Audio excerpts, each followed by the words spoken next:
Ready? 7, go!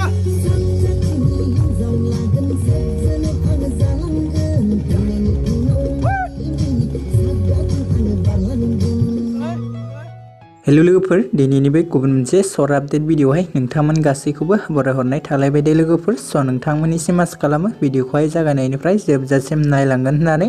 स' लोगोफोर नोंथांमोनाथ' भिडिअनि title बा थाम्बनेइल नायनानै आरो ससे भिडिअनि सर्ट क्लिप्सखौनो नायनानै एसेब्लाबो हमनो हाखादोंआनो जानांगौ दे लोगोफोर। नोंथांमोननिसिम आं दिनैहाय मा भिडिअनि सायावहाय आपडेटखौ लानानै फैदों। स' लोगोफोर नोंथांमोना बे मिउजिक भिडिअनि टाइटेला मा आरो जों बे मिउजिक भिडिअखौहाय बबे प्रडाक्शननि गेजेरजोंहाय नुनो मोनगोन आरो जों बे मिउजिक भिडिअहाय गुबै सोरनि फाव खालामनायखौ नुनो मोनगोन बेखौ मिथिनो थाखाय नोंथांमोना भिडिअखौ स्किप खालामाजासे जोबजासिम नायलांबानो जाबाय दे लोगोफोर, अब्लासो नोंथांमोना मिथिनो मोनगोन दे।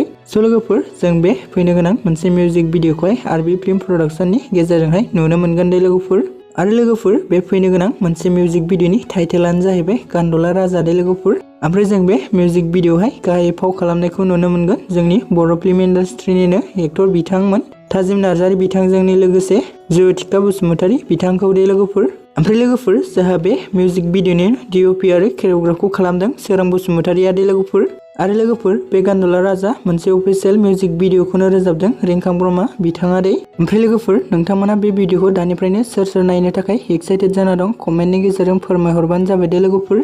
स' लोगोफोर नोंथांमोना भिडिअखौ नायनो थाखाय माखासे सान नेना थाबानो जाबाय दे लोगोफोर। जेब्ला भिडिअआ रिलिज जायो अब्ला आं नोंथांमोननिसिम गुबुन मोनसे भिडिअजों आपडेट खालामना होबावगोन दे लोगोफोर। स' लोगोफोर बिदिब्ला दिनैनि सर्ट आपडेट भिडिअआ बेखिनियानोमोन दे लोगोफोर। आसा खालामो नोंथांमोना भिडिअखौ नायनानै मोजां मोनबाय। भिडिअखौ जुदि नायनानै मोजां मोनदोंब्ला अन्नानै खनसे लाइक खालामनानै होबानो जाबाय दे लोगोफोर। आरो लोगोफोर सोरबाफोर जुदि चेनेलाव भिडिअखौ गोदानै नायदोंब्ला नोंथांमोना बेबायदिनो गोदान मिउजिक भिडिअफोरनि आपडेट बा आबुं बर' सावथुनफोरनि आपडेटखौ मोननो थाखाय चेनेलखौ साबस्क्राइब खालामना खाथियाव थानाय बेलनि नटिफिकेसनखौबो अल प्रेस खालामना ला दे लोगोफोर, जाहाथे आंनि गोदान भिडिअनि आपडेट होनायनि नटिफिकेसनफोरा नोंथांमोननिसिम थाबैनो सौहैयो दे लोगोफोर।